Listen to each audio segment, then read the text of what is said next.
Hi, this is Jim from Trek World.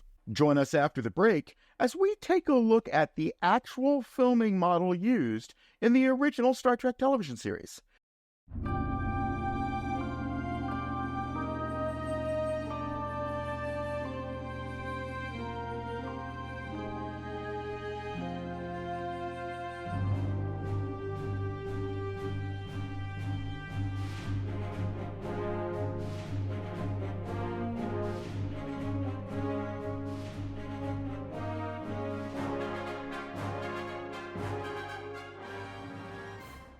We'll look at how the model wasn't originally designed for the TV series, as well as how its life story differs from that of its separated at birth, not quite identical twin. Now, although a Klingon ship was only shown on screen 3 times out of all 79 episodes, those third season appearances resulted in what would turn out to be one of the most popular and recognizable ships in the entire Star Trek franchise, second only to the USS Enterprise herself. Inspired by the Manta Ray, the Klingon D7 Battlecruiser was designed from the beginning to look both fierce and graceful when seen at first glance.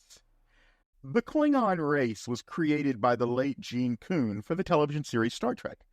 They were created to be an arch-enemy of the Federation after the first enemy alien race, the Romulans, proved to be too costly in makeup and costumes to be used regularly in the TV series.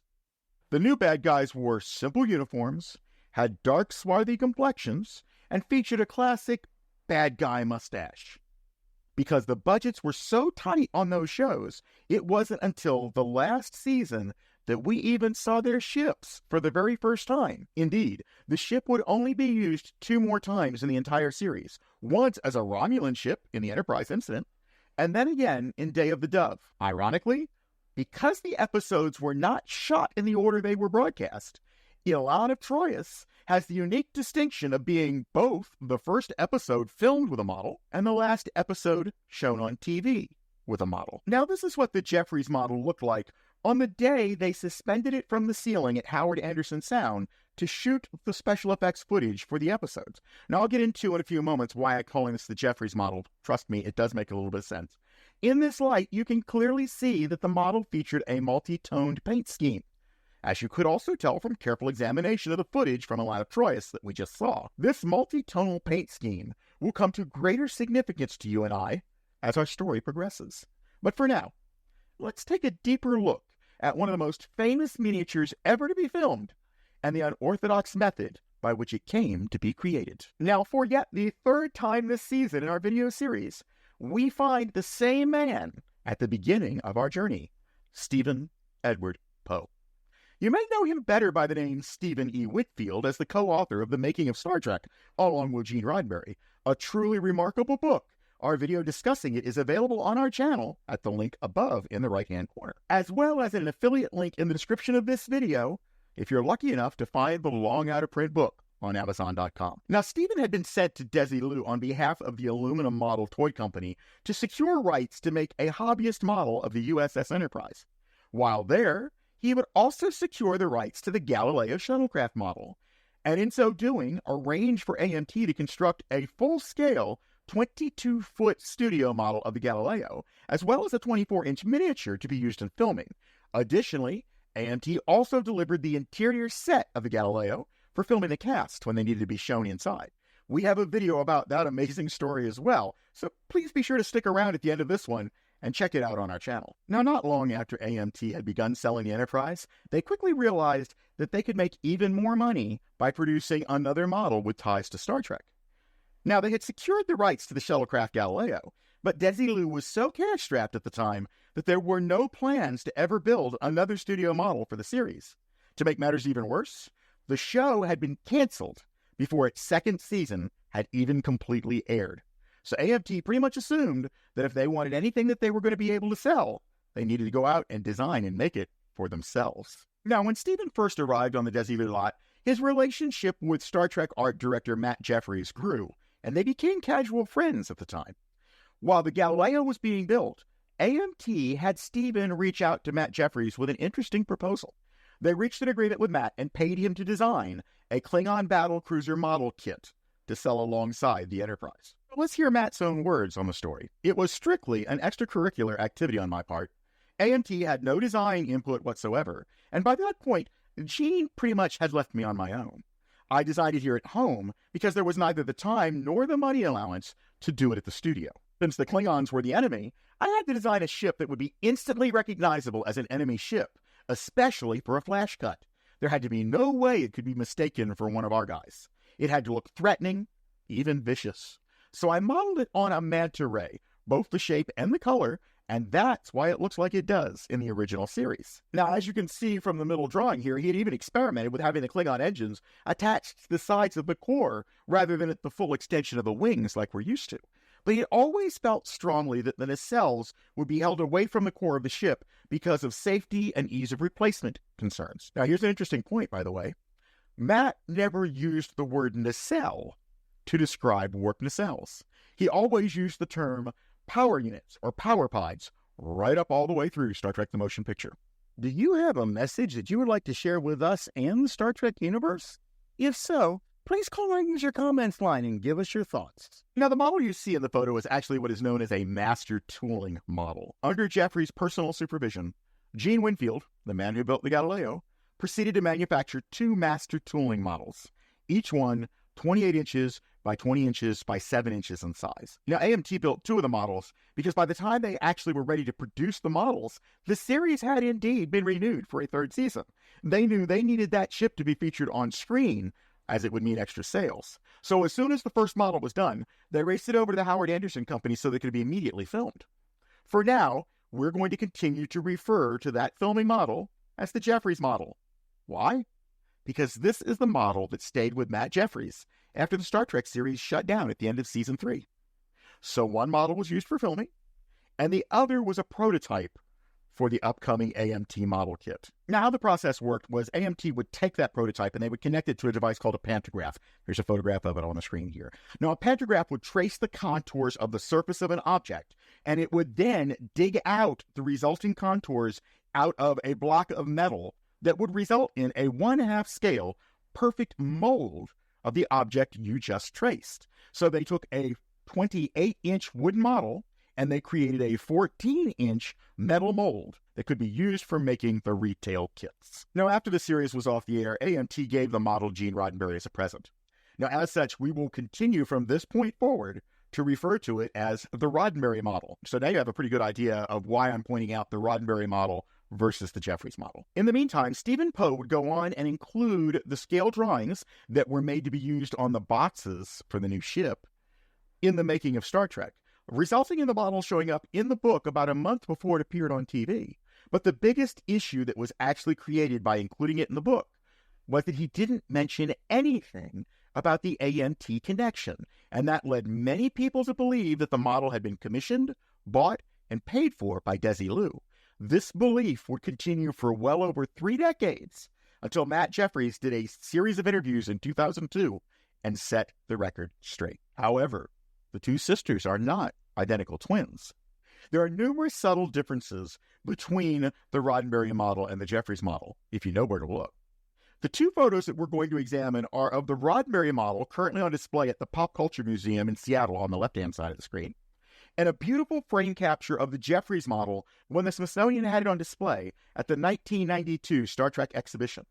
It is important to note that both models were made completely of solid wood and have no interior lighting. The first difference we'll look at is the detail on the rear nacelles. The chrome part of the Roddenberry model is a single strip shape that has a half-round profile view. The Jeffries model version is 2 sets of 3 raised flat chrome strips. Now, keep in mind that the chrome isn't really chrome, it was actually Mylar tape. And since the Jeffries model is a low-resolution frame grab, we lose quite a bit of detail when we do some of these blow-ups. So let's take a quick peek at the same spot on the model from an official Smithsonian photo. Also different is the distance from the front cooling vents as they extend away from the main body of the shuttle bay. Now, the Klingon writing, which resembles a combination of numbers and letters that might look to us like, 7CS. It's in 4 identical locations on both models, but the font is slightly different between the 2. Specifically, the S lettering on the Roddenberry model features an added tail at the top end. The Klingon fleet emblem on both is red-black and mint-green over a pale yellow circle, but the mint-green portion of the decal was darker on the Jeffries model than it was on the Roddenberry model. While there are others, the last difference we will focus on in this video is a small object that appears to represent a light that has been placed at the top of the tower portion of the bridge. And since, again, the screen grab doesn't give us the level of detail we like when we zoom in on it, we're going to substitute another view of the Smithsonian's high-res photos to show you this difference. So now that we've looked at some of the subtler differences, let's talk about how drastically different their lives have been since the series was canceled in 1969. The Jeffries model was in Matt Jeffries' possession until he decided to donate it to the Smithsonian. He gave it to Dorothy Fontana, shown here in a photo from the 1973 San Diego Comic-Con, who then flew to Washington, D.C. in order to hand-deliver it to the Smithsonian on November 7th, 1973. Matt would later tell a story where the model didn't completely fit in the bag that Dorothy carried it in. As a result, the bridge stuck out on the end of the neck, and it could be clearly seen from the bag. Apparently, the flight crew noticed it, and the next thing you know, it was being passed around the cabin. Now, here we have a treat from a rare set of photos from the original Star Trek Giant poster book Voyage 10. These photos were taken of the model as it was being cataloged by the Smithsonian when it was donated. While the colors are slightly off balance, forgive me, the magazines are like 50 years old or so, you can definitely get a very good idea of the original paint scheme from these photos. Remember, I told you the paint scheme was going to become important, and here's why. Paramount began flirting with the idea, let's make a new Star Trek TV series. There was a lot of back and forth over this, which we will cover in a later video, but suffice it to say that by 1977, they wanted to do a TV series that they called Star Trek Phase 2. The photo you see here is a very rare publicity shot sent out by Paramount in the earliest stages of this announcement. Notice the extremely rare Phase 2 logo in the top left-hand corner. Even if you are a longtime Star Trek fan, this may be the first time you've ever seen this logo. What does that have to do with the story? Well, it goes like this. In 1977, Paramount actually asked the Smithsonian if they could have the Enterprise back so they could film it in the new TV series. The museum refused, citing that the model was now actually part of a permanent display, and it's 11 feet long. It'd be a little bit difficult to miss. Never one to give up, Paramount asked for the D7 as well. This time, the museum agreed to the loan. Now, unbeknownst to anyone at the Smithsonian, Paramount's plans would radically change this model. As a result, the model would never be the same again. For a museum like the Smithsonian, whose mission is to preserve artifacts in their original condition, this would teach them a hard lesson about no good deed going unpunished. Paramount sent the D7 model to Magicam so they could use it as a reference as they designed their own D7 for Phase 2. Magicam decided they would use the model as a reference guide, and they built a new model for the series. This work was subcontracted out to Greg Jane, who would soon receive critical acclaim for his work in Close Encounters of the Third Kind that same year. Now, Greg Jane is a person that Star Trek fans should have a lot to be thankful for over the years. His love of practical models has been responsible for many of the very late-year physical models used in Star Trek TV shows such as Deep Space Nine. In a later series of videos, we will look at his amazing work recreating the classic Enterprise and the D7 in the mid-1990s. However, while they were waiting for their new hero model, they went ahead and they used the original model as a guide to make about half a dozen models that could be wired pyrotechnically to explode. Now, some articles over the years have stated that the wooden Jeffries model had been built in such a way to allow for easy disassembly, but that was not the case. No one had actually anticipated back in the 60s that the model would be disassembled at a later date. However, in order to make these pyro editions, they had to dismantle the original shooting model to see how it would fit together. And that's where these stories ended up originating from. Now, when it came time for them to return the model back to the Smithsonian after it had been so graciously allowed to use it, well, they literally shipped it back to the Smithsonian still torn up in pieces, as you can see here in a photo taken not long after the shipping crate had been opened. This negligence told the Smithsonian they had clearly been correct in not lending out the 11-foot Enterprise model as had been requested. Lesson learned. If you have any videos, photos, or documents that you would like to donate to us, please feel free to send them to jim@trek-world.com or submit them via the web at submit.trek-world.com. Now, in 1990, the Smithsonian decided to host an exhibit on the Star Trek franchise and its impact on spaceflight, science, and astronautics in the Hayden Planetarium. Since this would be a high-profile exhibit, they decided to do a complete refurbishment of the Battlecruiser in 1991 so that she would be ready for prime time in the 1992 exhibit. Now, for this, they used the talents of Mr. Ed Miarecki, an effects specialist that had worked on many Star Trek properties over the years, as well as assisting in the restoration of neglected Star Trek props over the years as well. The result was beautifully executed, and you can see that for yourself in these 6 high-resolution pictures released by the Smithsonian. Now, unfortunately, by this time, the original paint scheme had been lost, so they painted her pretty much the same light gray as the 11-foot Enterprise model. Now, these 4 small film clips show the condition of the model when it was displayed alongside its big brother Katinga model that had been used in Star Trek The Motion Picture. Since that time, the Jeffries model has been in storage at the Smithsonian. Now, between the end of the series and the 1992 Star Trek exhibition, Star Trek fans had pretty much lost sight that there ever was a second model. The reason for this was that Roddenberry had given the second model to our old friend Stephen Poe as an expression of gratitude for the assistance that Poe had done over the years for Star Trek. And Poe kept the model quietly to himself, that is, until he decided to put it up for auction in the massive 1998 Christie Stillman television auction, where it sold for $11,500. Note, however, there were inaccuracies in the auction listing that you see here. They do mention that there were 2 models, but they said that one was oversized and the other was a detailed miniature used for stop-motion photography. The reality was they were both the same size, and this model had never been used for stop-motion photography. Right after this auction, 6 months later, the buyer turned around and offered it in Profile in History's Hollywood Memorabilia auction in December 1998 and sold it for $35,000. Not bad. $23,500 profit for a 6-month turnaround. The model would show up again in 2003 at another Profiles in History auction, this time selling for $64,900. Now, interestingly enough, this listing had 2 errors in it. One, of course, the model is 28 inches long. It is not 29 inches long. And in describing the provenance, they indicated that Roddenberry gave it to Poe. Poe sold it to a private collector, and that private collector is now selling it here. In reality, there had been one other sale in between that. And then one more time, it was slated to be up for auction in March of 2006 at Profiles in History. But this time, the model was acquired by Microsoft's co-founder Paul Allen for his science fiction museum and Hall of Fame in Seattle, where it currently still resides. The deal, however, was closed before the auction started, and therefore, it didn't even take place in the auction itself. Also of interesting note is that it was basically sold for the same price that the previous buyer had paid for it 3 years earlier. Now, as I said, it is currently still on display at the Science Fiction Museum and Hall of Fame in Seattle, although now that's actually just called the Museum of Pop Culture.